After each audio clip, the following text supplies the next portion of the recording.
The Last Jedi is in theaters and it does not disappoint. In this video, we're talking about Easter eggs, similarities to past Star Wars films, especially The Empire Strikes Back, and how Last Jedi subverts all of our expectations and becomes the first truly great Star Wars film in decades. Luke's quote, "This is not going to go the way you think," could have been the tagline for this film. First, the opening. It's very much like The Empire Strikes Back, with a large military force closing in on a band of rebels trying to flee their base. After the battle, the leader of the failed attack has to speak to their boss via hologram. Characters spend most of the movie apart, just like in Empire, but also like most Star Wars films. Let's talk about Snoke, a slimy old man who spends the movie lounging in a Hugh Hefner bathrobe. His guards are a spin on the Emperor's Imperial Guards, except now we actually get to see them fight in what is one of, if not the best, lightsaber fight in the whole saga. During the space battle, the flashes between Kylo Ren and Leia's faces are exactly like Luke and Darth Vader's at the end of The Empire Strikes Back. Kylo Ren flies into the ship to destroy the hangar bay, much like his grandfather did in The Phantom Menace. Leia's ship, the Raddus, is named after Admiral Raddus, the rebel hero who died during the Battle of Scarif in Rogue One. Speaking of Mon Calamari, it's ironic that Admiral Akbar died because he fell into a trap. It's a trap! Leia using the Force to float through space reminded me of another Force wielder who can fly. But seriously, I cried during this scene. I thought it was magical. I'm very poppin', y'all! Also like in Empire, Finn begins the movie in a medical bay like Luke in the Bacta tank. And I just have to mention, I love Rose. She's the heart of the movie and creates a great love triangle between Finn and Rey. Now let's talk about Rey and Luke. Obviously, having a master and apprentice train away from the action mirrors Luke and Yoda in Empire. Also, Luke and Yoda were both reluctant mentors, like Mr. Miyagi, Phil, and Terrence Mann. Now get the hell out of here! Also, like on Dagobah, we have an underwater X-Wing. This is one of many examples of the movie subverting expectations. I thought it was only a matter of time until Luke triumphantly raised the X-Wing, like, you know. Even when he showed up at the end, I thought, oh, that X-Wing raise will be a deleted scene.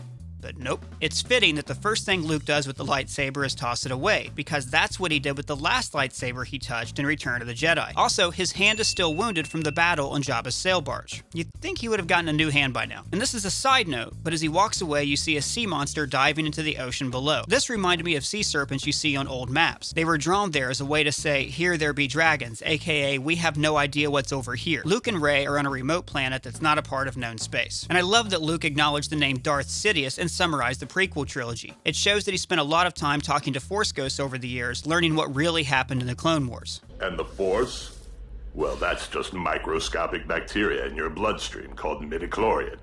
The Jedi symbol in this book is seen throughout the prequel trilogy and on lots of merchandise. Speaking of merchandise, there's a video game connection in the movie. In Luke's quarters, there is a compass that he acquired during one of the missions in Star Wars Battlefront 2. Be sure to buy Battlefront 2 to make your Star Wars experience complete. This compass is probably how Luke found the planet Act 2 in the first place. Also, the tree where these books are stored has significance. It's a Unity tree, which have a special attachment to the Force. One also grew in the courtyard in the Jedi Temple in Coruscant. In the comic book Shattered Empire, Luke goes on a special mission with Poe Dameron's mother to save 2 saplings from that tree. Poe grew up on Yavin 4 with one of those saplings in his front yard. In Rogue One, Chirrut Imwe's staff is also made from Unity wood. And in a scene that proves you can take the boy out of the space farm, but you can't take the space farm out of the boy, Luke milks a dinosaur. Some people online say this milk was green, my wife says it was blue. I'll be honest, I'm colorblind. So whatever color this is, please tell me in the comments. Anyways, milk of any color is a callback to the famous blue milk in New Hope. Oh, stop whining, Luke, and come have some blue milk. Also, here's a theory.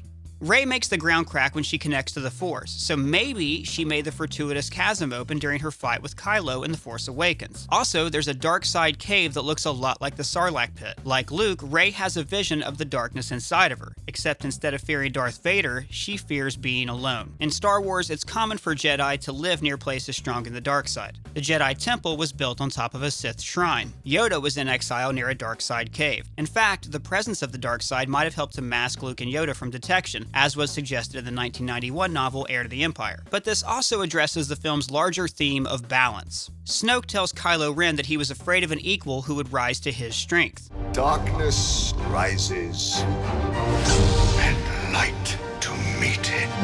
And Luke talks about the Force creating a balance between all things. And in a sly nod to this theme, we have Finn and Rose's ultimately pointless trip to the Canto Bight Casino. I love that Rose calls it a place full of the worst people, like Obi once said that Mos Eisley was wretched hive of scum and villainy.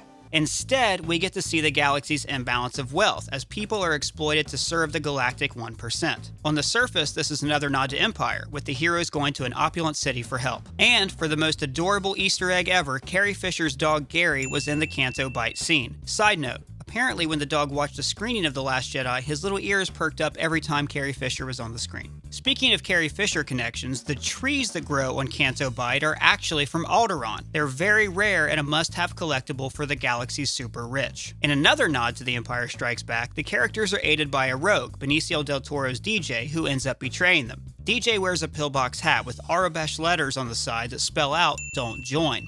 This foreshadows his later heel turn. During their escape, a cup of liquid trembles, an obvious callback to another Laura Dern film, Jurassic Park. Back to Ahch-To. Luke enters the Millennium Falcon and holds 2 golden cubes from the game Sabacc. These are from the game when Han won the Millennium Falcon from Lando. You can also see them in A New Hope and The Force Awakens. In another tearjerker nostalgia moment, R2 convinces Luke to join the fight by showing him the original hologram of Leia that kicked off the whole saga. But, like Obi-Wan and Yoda, Luke is withholding key information from his new apprentice. Let's talk about the flashbacks. These are the first full-blown flashbacks we see in Star Wars, and they do a good job of conveying the differing points of view on what happened the night the new Jedi Order fell. I love this addition to the story, and it did a great job of justifying why Kylo turned to the dark side. It's interesting that both Luke and Kylo's versions of the story are true from each of their viewpoints. This has been a running theme in Star Wars as well. So what I told you was true, from a certain point of view.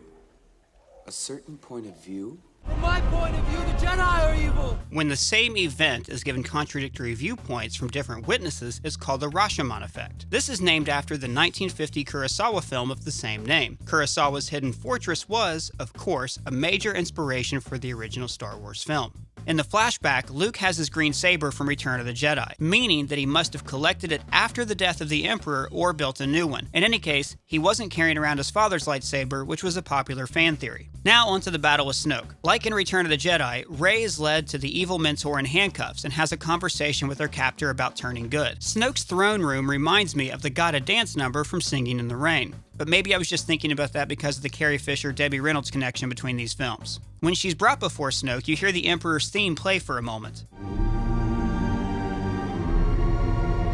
Like in Return of the Jedi, he places the lightsaber on his armrest and forces Rey to watch the good guys lose a space battle. And, the most obvious similarity, Kylo Ren turns on his master. When this happened, my mind was blown. I thought Ben was going to be good again, and that they were going to team up to fight the First Order in Episode 9, but then he offered Rey a chance to rule with him. A lot like his grandfather did here. And together, you and I can rule the galaxy. Make things the way we want them to be.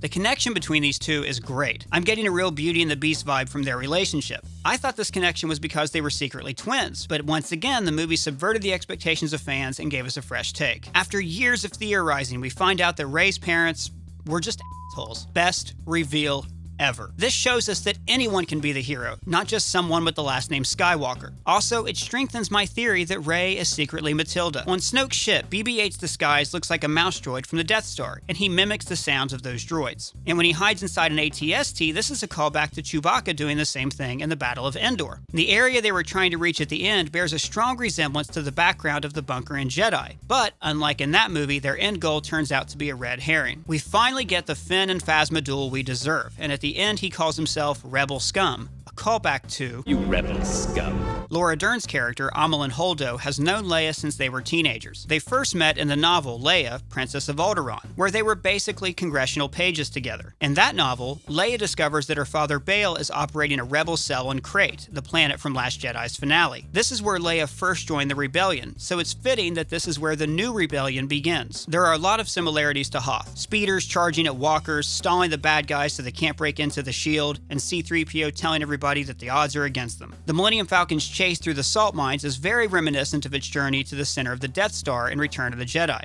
The crystal creatures reminded me of the read-along book Planet of the Hoojips, where a rebel base is infested with creatures called Hoojips. Pretty flimsy connection, but I want to brag that I remember this book. Also, the Porgs are totally tribbles, right? They infest everything and they disarm everyone with their cuteness. When Luke reunites with his sister, for a brief moment the track Brother and Sister plays.